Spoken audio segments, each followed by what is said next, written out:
Good morning, everyone. Happy Hanukkah number 8. Today is the last final culmination of the entire holiday of Hanukkah. We have to make sure we take the message of Hanukkah with us till next year Hanukkah. But I want to start with a question. You know, the word for face in Hebrew is panim. But panim is really plural. Faces. Why do we call a person's face in the plural faces? Well, on Hanukkah, we light every night an additional candle. And today we have 8 candles burning bright. Now, what's the difference between a pie of pizza and a fully lit menorah? You see, you have 8 slices of pizza in a pizza pie. But if everyone takes a slice, there's no more pizza left. But when it comes to the menorah, if you take one candle, and then you light a second candle and a third candle, all the way to 8 candles, the original candle, which is the shamash, doesn't lose any of its light. All of its light is contained and preserved. It doesn't get diminished at all. But not only that, now there's 8 additional candles burning bright. And that's the difference between physical and spiritual.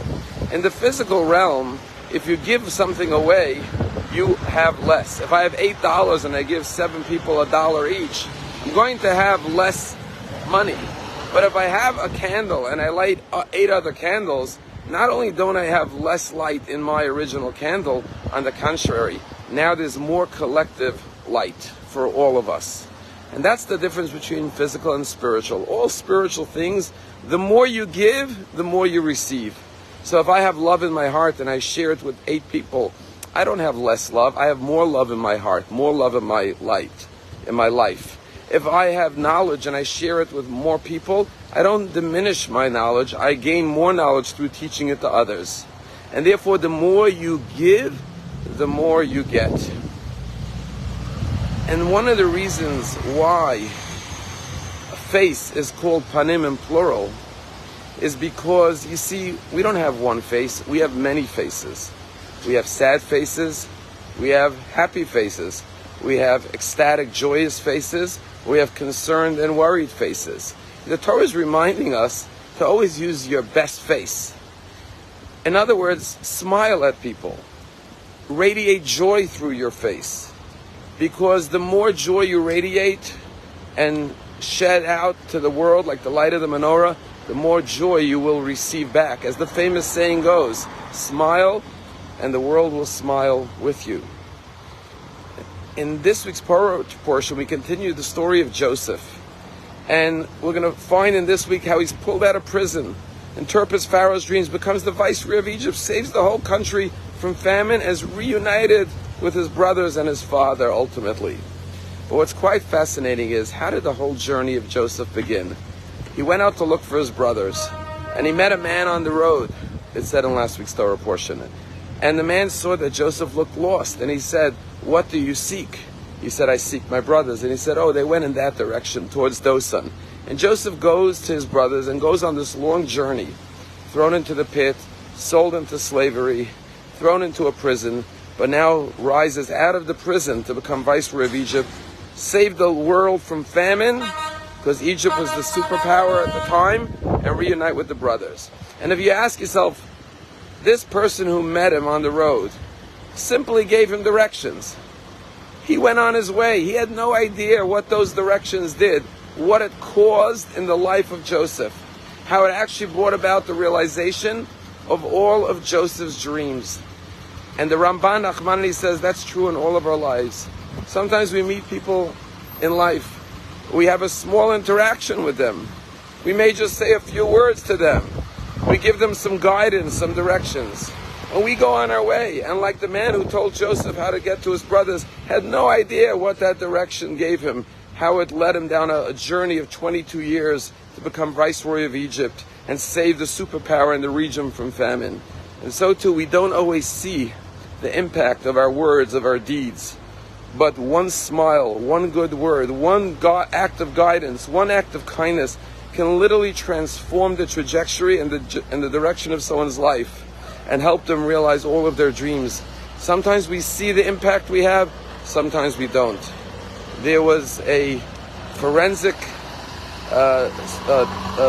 detective in San Francisco. His name was Dr. Jerome Modi. And he told a very powerful story. His job was to investigate after there was a crime or a homicide or a suicide. And he said many times he was called, when people would jump from the Golden Gate Bridge in San Francisco, to go back to the home to see if there was any conditions that led to the suicide, any note. And often he would find notes and understand what led to the suicide. He said there was one note that shook him to the core. A young man, 30 years old, had jumped from the Golden Gate Bridge. And this forensic investigator went to the apartment, a simple apartment. This 30-year-old person lived alone. And sure enough, on the dresser was a note. And in the note he said, I'm going to walk to the Golden Gate Bridge and I'm going to jump to my death because I'm lonely. I have no one in my life who cares about me, no one who loves me, and I'm depressed. But then he wrote in the note, if on the walk to the Golden Gate Bridge, one person smiles at me and greets me, I will turn around and go back home. Imagine the power of one smile, one good word. But imagine if somebody would have smiled to this person and greeted him, and he would have turned around and gone home.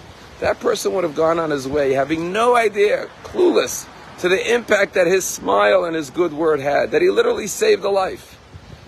But that's the truth of life. We never know how our impact will be felt and what contribution and positive outcome it will bring. And so like the lights of the menorah, yes, tonight we will not light 9 candles. We finish Hanukkah. But the message of Hanukkah is don't stop lighting candles. Keep on spreading light. Every flame you kindle, every soul you ignite, every good deed, every bit of light in this world, it may seem like a tiny little flame, like a tiny menorah candle. You never know. That one candle could save someone's life. As the old adage goes, you can't save the whole world. You can't mean everything to the whole world, but you can mean everything to one person. Have a happy Hanukkah.